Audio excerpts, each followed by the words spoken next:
খুতবায় সংক্ষিপ্ত আলোচনার বিষয়বস্তু ফিতনা ফাসাদ থেকে বাঁচার উপায়। আমরা একটা কঠিন সময় পার করছি, যে সময়ে ফিতনায় জর্জরিত আদম সন্তান। রাসূলুল্লাহ সাল্লাল্লাহু আলাইহি ওয়াসাল্লাম আমাদের ব্যাপারে ভবিষ্যৎবাণী করেছেন এই বিষয়গুলো। একটা সময় আসবে মানুষ আমানতদারকে খিয়ানতকারী মনে করবে, আর যে খিয়ানতকারী তাকে আমানতদার মনে করবে। মানুষ সত্যবাদীকে মিথ্যাবাদী মনে করবে, মিথ্যাবাদীকে সত্যবাদী মনে করবে। বর্তমান সেই পরিস্থিতি চলমান। এছাড়াও ফিতনা ফাসাদের নানান দিক আমাদের চারপাশে অবস্থান করছে। কিভাবে বাঁচতে পারি এই বিষয়টা আজকে তুলে ধরার জন্য চেষ্টা করবো ইনশাআল্লাহ। ফিতনা শব্দের শাব্দিক অর্থ পরীক্ষা, বিপদ, প্রলোভন, বিশৃঙ্খলা।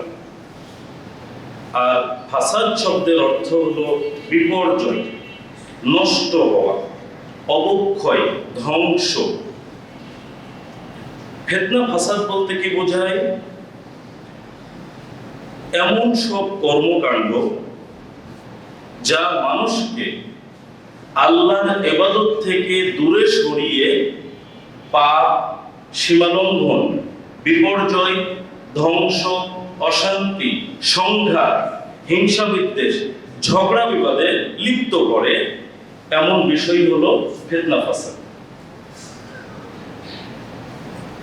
আজকে ফিতনা ফাসাদ সম্পর্কে বলতে গিয়ে যদি সংক্ষিপ্ত আকারে কিছু ফিতনা ফাসাদের কথা বলি, তাহলে ফিতনা ফাসাদের সবচেয়ে বড় যে বিষয়টি সেটি হলো শিরক এবং বিদআত।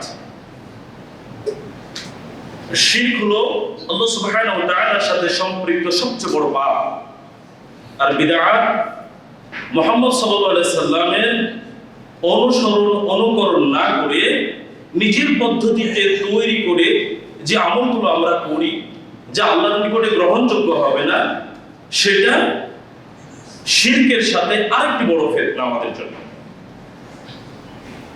এবং অন্যান্য ফিতনার সাথে আমাদের অধিকাংশ মানুষ, বিশেষ করে বাংলাদেশে, এই দুটি ফিতনার সাথে সম্পৃক্ত আছে।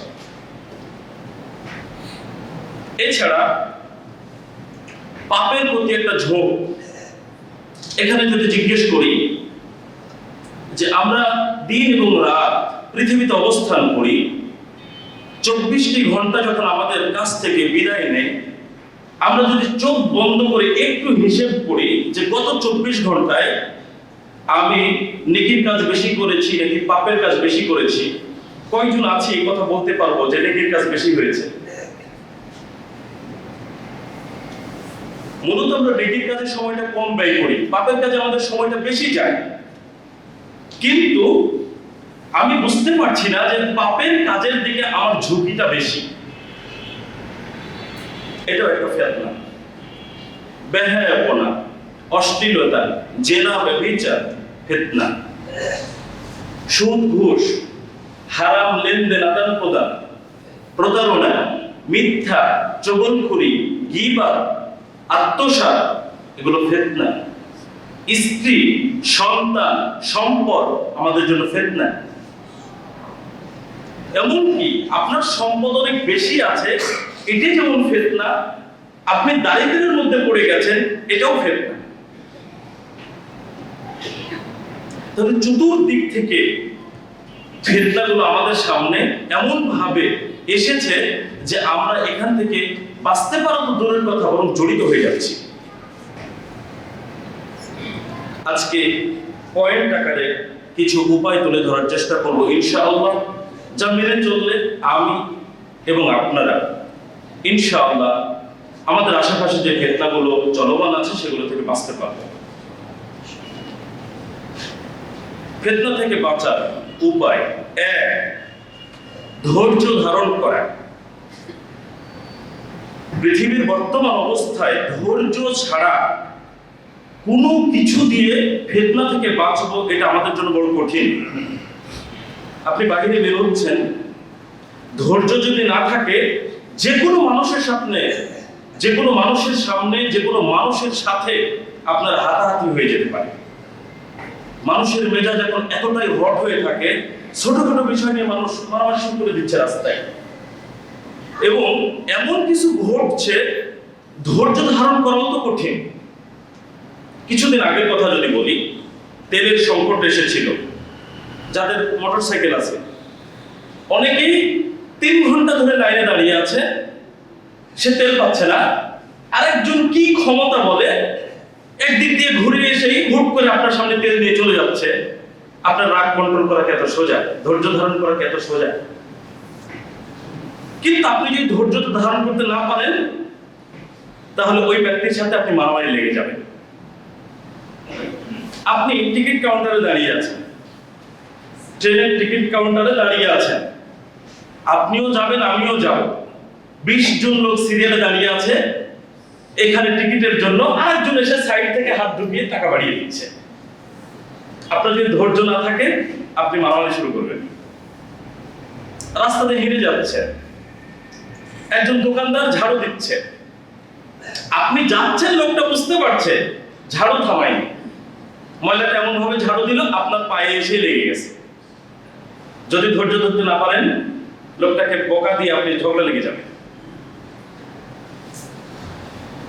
অফিস আদালত থেকে শুরু করে নিয়ে তৃণমূল পর্যায়ে নিজের পরিবার, প্রত্যেকটি জায়গায় ধৈর্য ছাড়া বিকল্প কোনো পথ নেই যে আমি ফিতনা থেকে বাঁচতে পারি। এই জন্য রাসূলুল্লাহ সাল্লাল্লাহু আলাইহি ওয়াসাল্লাম বলছেন, সহিহ মুসলিম 422 নম্বর হাদিস, তিনি বলছেন, আস-সাবরু দিয়াউন, ধৈর্য হলো আলো। আলোর কাজ কি? অন্ধকারকে দূরীভূত করে রাস্তাকে পরিষ্কার করে আমাদেরকে দেখানো, পথ দেখানো। ধৈর্য একজন মানুষের জন্য আলো হিসেবে কাজ করবে।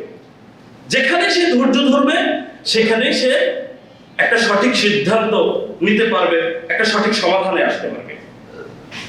ধৈর্য যদি ধরতে না হবে, তাহলে তাৎক্ষণিক সে ফিতনার মধ্যে পড়ে যাবে। এইখানে এই ধৈর্য আপনাকে আমাকে আল্লাহ সুবহানাহু ওয়া তাআলার পক্ষ থেকে সাহায্য প্রাপ্ত হতে হেল্প করবে, সাহায্য করবে। সূরাতুল বাকারার 153 নম্বর আয়াতে আল্লাহ সুবহানাহু ওয়া তাআলা বলেছেন, ইন্নাল্লাহা মা'আস সাবিরিন, নিশ্চয় আল্লাহ ধৈর্যশীলদের সাথে আছেন। ধৈর্য সম্পর্কে অনেক আয়াত হাদিস আছে, এত কিছুতে আজকে যাওয়া ঠিক হবে না। আজকের আলোচনার সাথে যতটুকু প্রাসঙ্গিক ঠিক ততটুকু বলার চেষ্টা করছি। যদি আমরা ধৈর্য ধারণ করতে পারি, ফিতনা থেকে কিভাবে বাঁচা সম্ভব দেখুন। 1, ধৈর্য রাগ নিয়ন্ত্রণ করতে সাহায্য করে, আর যখন রাগ নিয়ন্ত্রণ হবে, তখন রাগের কারণে আপনি যে ফিতনায় পড়তে যাচ্ছিলেন সেখান থেকে বেঁচে যাবেন। 2, বিপদে মানসিক শান্তি, স্বস্তি, স্থিরতা এবং শক্তি অর্জন করতে পারবে। বিপদে যদি কেউ উত্তেজিত হয়, ওর কি মানসিক শক্তি থাকবে, শান্তি থাকবে? বরং ও বিপর্যস্ত হবে, স্থির থাকতে পারবে না নিজের অবস্থানে। তাহলে ধৈর্য তাকে বিপদে শক্তি যোগাবে, তাকে স্থির থাকতে সাহায্য করবে। 3, বিপদে ধৈর্য ধারণ করলে এই ধৈর্য তাকে কৌশল অবলম্বনের সুযোগ তৈরি করে দিবে। একজন মানুষ যদি উত্তেজিত হয়, তাহলে সঠিক সিদ্ধান্ত সে নিতে পারে না। ঠান্ডা মাথায় আছে, দেখবেন আপনি কারোর সাথে বিতর্কে লিপ্ত হয়েছেন, আমরা তো এখন টক শো দেখি, টক শো যে রাগান্বিত হয়, দেখবেন তার কথা এলো পাতালি ইদিক ওদিক হয়ে যাচ্ছে। আর যে ঠান্ডা মাথায় আছে, তার সবগুলো যুক্তি খণ্ডন অসাধারণ। ঠান্ডা মাথায় আছে বলেই তো বিপরীত পক্ষের কথাগুলোকে সে সহজে খণ্ডন করতে পারছে, সে নতুন নতুন কৌশল আবিষ্কার করতে পারছে। রাগান্বিত যে হচ্ছে, তার রাগের কারণেই কৌশলগুলো দমে যাচ্ছে, হারিয়ে যাচ্ছে, হেরে যাচ্ছে, সে পরাজিত হচ্ছে। তা আমরা যখন ধৈর্য ধারণ করব বিপদ আপদের ফিতনায়, তখন আমরা নতুন কৌশল বের করতে পারবো। সামনে কোন সিদ্ধান্তটা নিলে আমি এই ফিতনা থেকে বাঁচতে পারবো, সেটা আমার মাথায় কাজ করবে। আর আমি যদি উত্তেজিত হয়ে যাই, তাহলে সঠিক সিদ্ধান্ত নেওয়ার ক্ষমতাটা আমার মধ্যে থেকে হারিয়ে যাবে। 4, যখন ধৈর্য ধারণ করব তখন কষ্ট পেলেও সেটা সহ্য করার মধ্য দিয়ে আমরা ফিতনা থেকে বাঁচতে পারবো। আমরা ফিতনায় কখন জড়াই? কেউ একটা কথা দিয়ে কষ্ট দিয়েছে, আমি সহ্য করতে পারিনি, তাকেও আমি একটা কথা দিয়ে কষ্ট দিয়ে দিলাম। অথবা কেউ আমাকে অন্যায়ভাবে একটা থাপ্পড় মেরেছে, আমি তাকে একটা মারতে গিয়ে 2টা 3টা মেরে দিচ্ছি। ধৈর্য থাকলে যেটা ঘটবে সেটা হলো, কেউ আমার সাথে ছোটখাটো কোনো অন্যায় করলেও, আমি কষ্ট পেলেও ধৈর্য ধারণ করে যদি থেকে যায়, তাহলে অন্তত আমি ধৈর্য ধারণ না করে তার সাথে ঝগড়া বিবাদে জড়ালে যত বড় ফিতনায় জড়িয়ে পড়তাম তা থেকে বেঁচে গেলাম, শুধু কষ্ট সহ্য করার মাধ্যমে। তো আমরা যদি ফিতনা থেকে বাঁচতে চাই, তাহলে আমাদের প্রথম করণীয় হলো ধৈর্যশীল হতে হবে। রাস্তাঘাটে, বাইরে, অফিস, আদালতে, শিক্ষা প্রতিষ্ঠানে, যে যেখানে যাচ্ছি, বাজার ঘাট, পরিবার নেই, যে যেখানে যাচ্ছি সেখানেই ব্যাপক পরিমাণ ধৈর্য প্রয়োজন। ধৈর্য ছাড়া বর্তমান সময়ে ফিতনা থেকে বাঁচা বড়ই কঠিন। আল্লাহ সুবহানাহু ওয়া তাআলা আমাদেরকে ধৈর্যশীল হওয়ার তৌফিক দান করুন। 2, ফিতনা ফাসাদ থেকে বাঁচতে হলে বাড়িতে অবস্থান করতে হবে। বিনা প্রয়োজনে বাইরে যাওয়া, অপ্রয়োজনীয় সময় নষ্ট করা, আড্ডা দেওয়া, এই ধরনের কাজ থেকে বিরত থাকতে হবে যদি ফিতনা থেকে বাঁচতে চাই। রাসূলুল্লাহ সাল্লাল্লাহু আলাইহি ওয়াসাল্লাম আমাদেরকে বলছেন, সূরা আবু দাউদ 4343 নম্বর হাদিস, ফিতনার সময় আমরা কি করব সেই বিষয়ে বলতে গিয়ে তিনি বলছেন, ইলজাম বাইতাকা, বাড়িতে তোমার ঘরে দৃঢ়ভাবে অবস্থান করো। বাড়িতে আছেন, বাইরের ফিতনা থেকে আপনি বেঁচে গেলেন, এটা বাঁচার একটা মাধ্যম। কিন্তু আমরা দেখেন বাড়িতেই থাকতে চাই না, আমরা বাড়িতেই থাকতে চাই না, বরং আমরা একটু সময় পেলেই বাইরে সময় দেওয়ার চেষ্টা করি। একজন ব্যক্তি দিনমজুর, রিক্সা চালক, বা দেখা যাচ্ছে অফিস আদালতে কোনো জায়গায় তিনি চাকরি বাকরি করেন, 8 ঘন্টা 10 ঘন্টা ডিউটি করে আপনি বাসায় ফিরেছেন, স্ত্রী সন্তানকে সময় দেন, এতক্ষণ তো আপনি বাইরে ছিলেন। কিন্তু আমরা কি করছি? আমরা কাজকর্ম সেরে বাসায় ফেরার পরে পুনরায় আবার আড্ডা দেওয়ার জন্য বাহিরেই চলে যাচ্ছি। এতে কি হচ্ছে আমি জানি না, পাবনা বেড়া এই অঞ্চলের কি অবস্থা। বিভিন্ন জায়গায় এত জটিল অবস্থা, ফেসবুক ইন্টারনেটে ঢুকলে তো পরকিয়া মনে হয় যে কে কয়জন বাদ আছে 100-র ভেতরে আল্লাহই ভালো জানে। এই পরকিয়া কারা করছে বলেন? সাম্প্রতিক 2 জন স্বামী স্ত্রী সেলিব্রিটি তালাক হলো, ফেসবুকে স্ট্যাটাস দিয়েছে পরিবারকে সময় দিন। তার মানে তারা আমাদেরকে পরামর্শ দিচ্ছেন পরিবারের সুন্দর সম্পর্ক কিভাবে রাখা যায়। তারা নিজেদের প্রফেশনে থাকতে থাকতে এমন ঘটনা ঘটে গেছে, তারা নিজেরাই নিজেদেরকে সময় দিতে পারে না, নিজেদের মধ্যে তারা সংগঠিত হলো। যারা ইন্টারনেটে থাকেন তারা আমার কথা ধরতে পেরেছেন আমি কাদের কথা বলছি, নাম বলবো না। সেলিব্রিটি 2 জন স্বামী স্ত্রী। তাহলে আপনি চিন্তা করুন যে আমরা কাজ করছি, কাজ শেষে বাড়িতে ফিরে বাড়িতে অবস্থান করব, এটা আমাদের জন্য নিরাপত্তা, ফিতনা থেকে বাঁচার জন্য একটা বড় মাধ্যম। রাসূলুল্লাহ সাল্লাল্লাহু আলাইহি ওয়াসাল্লাম আমাদেরকে শিখিয়ে দিলেন।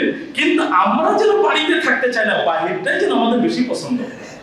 এই জন্য স্ত্রীর সাথে স্বামীর দূরত্ব, সন্তানের সাথে বাবা মার দূরত্ব, কেন? কেউ কাউকে তো সময় দেয় না, বাড়িতেই তো থাকে না। বিশেষজ্ঞগণ বলছেন এই যে সন্তানদের সাথে যে বাবা মার একটা সম্পর্কের দূরত্ব তৈরি হচ্ছে, দেখাশোনা করছে না, সেই বয়সে বৃদ্ধাশ্রমে রেখে আসছে, এই যে ঘটনাগুলো ঘটছে, তো গবেষক যারা তারা বলছেন এটা ঘটার অন্যতম একটা কারণ, সন্তানদেরকে একটা বয়সের পর বাবা মা এমন ভাবে তাদেরকে বাড়ির বাইরে বের করে দেয় বা রাখে, পড়াশোনা বা চাকরি বাকরি যে কোনো ক্ষেত্রেই হোক না কেন, যে তাদের একসাথে বসে কখনো সময় কাটানোর সুযোগ হয় না। এতে এই যে out of sight out of mind একটা কথা আছে, যে চোখের আড়াল তো মনের আড়াল, এই ধরনের ব্যাপারটি ঘটে যায় সন্তান এবং পিতামাতার মধ্যেও। তাহলে সতর্কতা অবলম্বন করা আগেই জরুরি। আর রাসূলুল্লাহ সাল্লাল্লাহু আলাইহি ওয়াসাল্লাম আমাদেরকে কত আগে সতর্ক করছেন, ইলজাম বাইতাকা, বাড়িতে অবস্থান করো দৃঢ়ভাবে। এই বাড়িতে অবস্থান করার কিছু উপকারিতা আছে। উপকারিতা কি? বাহিরের ফিতনা এবং গুনাহ থেকে বাঁচা যায়। বাহিরে বের হলে যেমন চোখের দৃষ্টি, এই গুনাহ থেকে এখন বাঁচা কি আমাদের এত সহজ? বাড়িতে থাকলে কিন্তু অন্তত চোখের দৃষ্টির যে গোনা সেখান থেকে আমরা বাঁচতে পারি। বাইরে বের হলে আমরা চোখের জেনার ফিতনার মধ্যে পড়ে যাচ্ছি। আবার বাড়ি থেকে বের হওয়ার মাধ্যমে আমরা যখন বাইরের লোকজনের সাথে উঠা বসা করবো, তখন দেখা যাচ্ছে কোনো না কোনো ফিতনায় জর্জরিত হয়ে যেতে পারি, কারণ মানুষের মধ্যেই তো ফিতনা। তো বাড়িতে থাকলে আমরা বাহিরের ফিতনা এবং গুনাহ থেকে বাঁচতে পারি। বাড়িতে থাকার দ্বিতীয় উপকারিতা, ইবাদতের জন্য অবসর সময় পাওয়া যায়। আপনি বাহিরে আছেন, আড্ডা দিচ্ছেন, গল্প করছেন, আপনি যে একবার সুবহানাল্লাহ বলবেন আপনার মাথায় আসবে না। বন্ধুদের সাথে যদি আড্ডা দেন, চায়ের আড্ডায় যদি থাকেন, চায়ের স্টলে যদি থাকেন, এটা আসবে না। বাড়িতে আছেন, আপনি হয়তো একটু কিতাবপত্র পড়ছেন, একটু জিকির আজকার করছেন, নইলে ছেলে মেয়েকে সুন্দর উপদেশ দিচ্ছেন, এগুলো ভালো কাজ। আপনি বাড়িতে আছেন মানে উপকারিতা আছে। 3, অনেক খরচ কমে। বাহিরে বের হওয়া মানেই খরচ। বিশেষ করে যারা ব্যবসা বাণিজ্য করেন, দোকানপাটে থাকেন, আমি তো এমনও শুনেছি যে দিনে 20 কাপ চা এমনি চলে যায়। তাহলে এটা কি এক্সট্রা খরচ না? একজন মানুষের দিনে 20 কাপ চা খেয়ে উপকারিতা কি আমাকে একটু বলবেন? তাহলে আপনি যদি বাহিরে বের না হন, আপনার আলাদা কিছু খরচ, বাড়তি কিছু খরচ থেকে আপনি বেঁচে গেলেন। তার মানে এটা একটা ফিতনা। আপনার খরচ যখন বেশি হবে, এখানে দুটি কথা বলে যাই, ব্যাখ্যা করলে একটু আশা করি আপনাদের বুঝে আসবে, ভালো লাগবে। অপব্যয় আর হলো অপচয়, দুটি শব্দ আমাদের কাছে পরিচিত, কিন্তু দুটি শব্দের ব্যাখ্যা বা পার্থক্য আমরা বুঝি। অপব্যয় কি? অপব্যয় হলো পৃথিবীতে যত পাপ কর্মে খরচ আছে সব হলো অপব্যয়। গুনাহের কাজে যে খরচগুলো আমরা করি সেগুলো অপব্যয়, সম্পদের অপব্যবহার। আর অপচয় হলো প্রয়োজনীয় বিষয়ে অতিরিক্ত খরচ করা, এটা হচ্ছে অপচয়। অপব্যয় করাও যেমন খারাপ দোষ, মন্দ দোষ, অপচয় করাও খারাপ মন্দ দোষ। শয়তানের ভাইকে জানা কথা না? বুঝেন? তাহলে অপচয়টা কিভাবে আমরা করি? প্রয়োজনীয় জায়গায় অতিরিক্ত খরচ, এটা হচ্ছে অপচয়। মনে করেন কিছুদিন আগে একটা খাটের মেলায় একটা খাটের দাম শুনেছিলাম 1 কোটি টাকা। 10,000 টাকার খাটে ঘুমালে ঘুম কম হয়, 1 কোটি টাকার খাটে ঘুমালে আপনার ঘুম বেশি হবে, এমন কি কোনো খাটের পার্থক্য আছে? তাহলে 10,000 টাকার খাটে ঘুমালে ঘুম হয়, আপনার সামর্থ্য কি আছে না আছে সেটা আমি জানি না। 1 কোটি টাকার খাট যে আপনি কিনলেন, আপনার প্রয়োজনের অতিরিক্ত আপনি খরচ করেছেন কিনা, এটাকে অপচয় বলা হয়।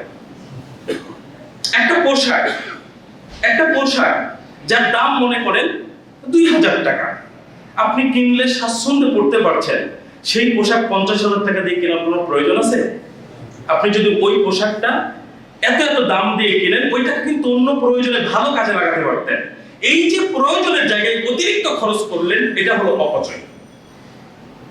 তাহলে যখন আমরা বাড়িতে অবস্থান করব, তখন বাহিরের যে কিছু অপচয়মূলক খরচ হয়ে যায়, বাড়তি কিছু খরচ হয়ে যায়, সেই খরচ থেকে অন্তত আমরা বাঁচতে পারি। সাম্প্রতিক একজন ভাই প্রবাসী, তো সেই ভাইটি সিগারেট পান করতো। সে নিয়াত করলাম সিগারেট পান করা ছেড়ে দেব। তো যেই টাকা সে সিগারেট খেত প্রবাসে বসে, সেই টাকাটা সে প্রতিদিন হিসাব করে সিগারেট না খেয়ে একটা প্লাস্টিকের কোটোর ভিতরে রেখে দিত। দীর্ঘ কয়েক বছর পরে বাংলাদেশি টাকায় 24 লক্ষ টাকা তার জমানো হয়েছে। আপনি চিন্তা করুন তো, একদিকে অপব্যয় ছিল টাকাটা, অপব্যবহার ছিল টাকা, শুধু একটু সচেতন হয়ে সে সেই কাজ থেকে দূরে থেকে সেটা জমিয়ে বাংলাদেশি টাকায় সেটা 24 লক্ষ টাকা হয়ে গেল। আমরা কত টাকা এইভাবে বাইরে খরচ করি। বাড়িতে থাকলে কিন্তু আমার বাহিরের খরচ থেকে আমি বেঁচে যাচ্ছি, এটা বাড়িতে থাকার একটা উপকারিতা। 4, বাড়িতে থাকলে বাহিরের যে ঝগড়া বিবাদ সেখান থেকে আমরা বাঁচতে পারি। বাহিরে বের হলে কারোর সাথে একটু কথা কাটাকাটি হবে, একটু তর্ক বিতর্কে জড়িয়ে